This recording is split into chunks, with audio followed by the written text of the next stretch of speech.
All right, Steeler fans, it is time for the winners and losers after the 27-24 loss to the Indianapolis Colts in week 4. There are 4 winners and 10 losers. 10 losers. I know in the first half of this show, you just heard me talk about how there were some positives to glean from it. I agree with that. But when you're talking about individual performances, way more losers than there were winners after week 4. Let's get started with those winners. First winner is Justin Fields. A lot of people might disagree with me putting Justin Fields in the winners list, but let me read you his stat line. 22 of 34, throws for 312 yards and 9.2 yard average, had 1 touchdown, no interceptions. He was sacked 4 times for 30 yards. And then you look at his 104.0 rating. He also led the Steelers in rushing, 10 carries, 55 yards, a 5.5 average, 2 rushing touchdowns, a 12-yard long, and I cannot have his stat line without stating he also had 2 fumbles.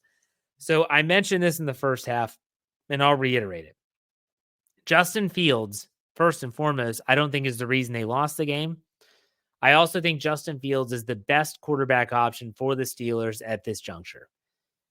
If the Steelers had an offensive line that was rock solid, that wasn't letting anyone even come close to sniffing the quarterback, then maybe they would look at Russell Wilson and say, okay, we'll go with a better quarterback from the pocket. I'm not even sure if that's Russell Wilson's MO at this stage in his career, but Justin Fields, I feel, has gotten progressively better every single game. And I think that despite the quarterback center issues, which we'll talk about here in a little bit, and despite the fumble, and I think that this isn't like a Chicago situation, in my opinion, where you're talking about a long list of just boneheaded plays, mistakes that were made. I thought Justin Fields played a good game, and I have no dog in this fight. I've never stood on a hill or in a podcast and said, I want Justin Fields to win the job or I want Russell Wilson. I want the Steelers to win. And I think right now, Justin Fields gives the Steelers the best chance to win. And is he improving? I think that he is. If you look at Justin Fields in week 1 compared to week 4, you can see clearly the steps and progress that has been made. I think the Steelers need to ride this thing out. If that means that Russell Wilson is continued to be limited, so be it. Justin Fields, I thought, was a winner for sure in this game against the Colts. Let's go to our next winner, Pat Freiermuth. 5 catches, 57 yards. He did score a touchdown. It's been a while. He had quite the drought. He had a 29-yard long and 7 targets. We're starting to see it now, folks. I mentioned how Justin Fields is progressing, and part of that progression is including the middle of the field more. That's where your tight end should be taking over. Darnell Washington could have been in this. He had 2 catches. Pat Freiermuth with 5 catches. That's 7 catches for tight ends. I like the way this is trending. So I like the fact that Justin Fields spread the ball around to a lot of receivers, Pat Freiermuth included. I'm glad to see Big Pat get into the end zone. It was good to see. I wish the end result obviously was different for this team, but Pat Freiermuth was a positive. I like him as a winner. The next winner, and unfortunately this was cut short, but I think Cordero Patterson in such a small sample size did enough to make it on the winners list. His stat line is as follows. He had 6 carries for 43 yards, a 7.2 average, and a 12-yard long. He also had 2 catches on 2 targets for 19 yards. So the guy did not play much, left in the first half, and has 62 total yards of offense in that short span of time. I don't know what the difference is between how the offensive blocks for Patterson compared to Najee Harris, but Patterson ran hard. He was seeing cutback lanes that Najee Harris never sees. He was running like a man possessed. It looked just like what we saw at the end of the Chargers game in week 3.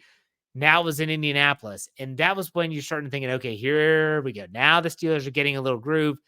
Then he leaves with an ankle injury. And when you don't have Jaylen Warren, Najee Harris isn't getting the job done. It became a glaring issue in the run game.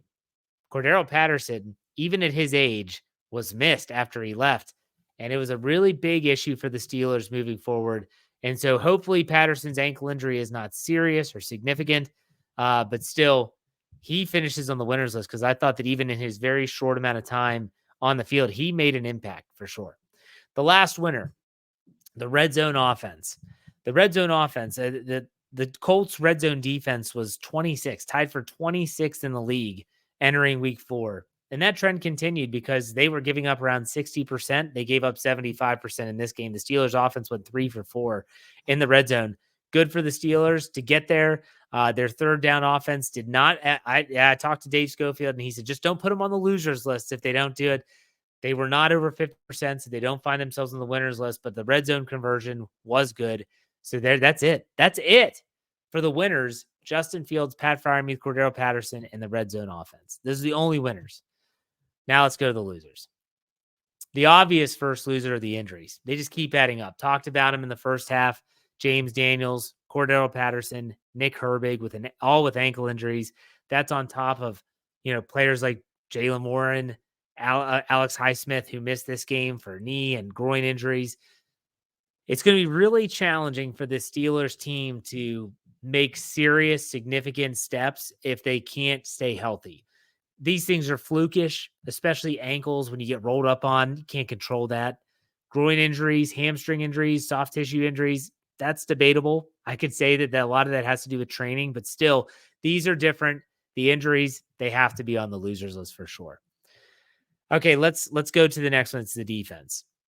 I said the defense at large. I got to be honest with you. I've said this story before. When I coached lacrosse. You can see a helmet up there if you're watching on YouTube. And I played in college, coached for 13 years in Maryland at the high school level varsity. And I used to always have this rule, and I called it the rule of 10. And the rule of 10 was simple. If we score 10 points, I'm trusting my defense, 10 goals, then I'm trusting my defense to keep the other team away from 10 goals. So the rule of 10, defense, keep them off 10, offense, put up more than 10, we win games. I've always said that if I were making a rule for the Steelers defense, it's the rule of 20.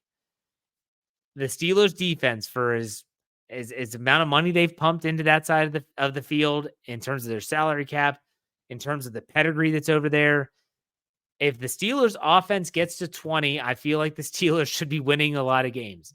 And they didn't do that. They couldn't make the big play. People are saying TJ Watt got held. He did, but he gets held every game. He didn't make that big play, but neither did Minka, and neither did Patrick Queen. Neither did Joey Porter Jr. The defense at large failed in this game. And you can say what you want about, well, the offense didn't do this and the offense didn't do that. When the offense needed them to make a stop, just force a punt. You don't need the interception or the pick six. It's great. But there were times in this game in the second half where if the Steelers would have just gotten a stop, the offense was going to put points on the board and they just couldn't make the big play. And it was the touchdown to Alec Ogletree where they go up by 14. You're thinking, man, they go up by 2 scores. I'm sorry. You're thinking this is just one of those games where the defense cannot make a stop. And that's a shame. And that leads us to the next loser, the third down defense. The Steelers had the best third down defense in the league heading into this game, and they let Indianapolis, most of the time led by Joe Flacco, go 8 for 15, well over 50%. That is not the Steelers defense that fans are used to seeing. They're used to seeing the clamps go on when it becomes third and long. When it was third and long, Joe Flacco sat back there and he basically said, man, I'm used to this. Let's go. You just want to run a simple zone scheme? I'm just going to throw it in Joey Porter's zone because he's not a good zone cornerback. And that's exactly what he did on more than one occasion. Indy goes 8 for 15, and that's why the third down defense is on the loser list. Next, I'm going to go with the offensive line, and I'm going to also include their pass protection. So the numbers in total look okay. The Steelers rush 30 times for 122 yards and have 2 rushing touchdowns. They throw 22 times and they have 312 yards and they have a throwing touchdown. Oh, that's not bad. Like that's a lot of yardage. It's over 400 yards of offense. They allow 4 sacks and 9 quarterback hits though. Justin Fields at times was getting popped in the backfield. And there were times there were free rushers. The offensive line is an issue. And I'm not saying that I expect this line to be perfect when you don't have Isaac Seumalo, you don't have James Daniels, you have a rookie center, you got Broderick Jones, who's still a young player on right tackle, and Dan Moore, who is serviceable, but he's not an anchor on the left side either. I'm not expecting perfection, but I'm expecting something better than this. This is a rough patch for the Steelers on the offensive line. The best bet is that the Steelers get healthy. They start to get together. They start to gel. They start to figure it out. But right now, that offensive line is on the losers list. That also bleeds into the next loser, and that is the quarterback center exchanges. Too many this season. Whether you're talking about preseason issues with Justin Fields and Zach Frazier that have now bled into the regular season. This isn't the first time there's been a road game where a shotgun snap was not expected. Look, Justin Fields took full blame for this in front of the media. Stood up at the podium. That's the first question he's asked. What happened on that botched snap? He said, it's on me. He said, it's on me. Now, whether that's him just taking the blame and almost doing it to a fault, I don't know. He said he lifted his leg up. They were going on first movement. I also know that Mason McCormick is the one that's supposed to be tapping Frazier's leg. I don't know. I don't care. I really don't care whose fault it is. Stop doing it. Clean it up. Fix it. The quarterback center exchange is definitely on the loser list. Next, turnovers. The Steelers, for a second straight game, don't just lose the turnover battle. They only turn it over and don't take it away.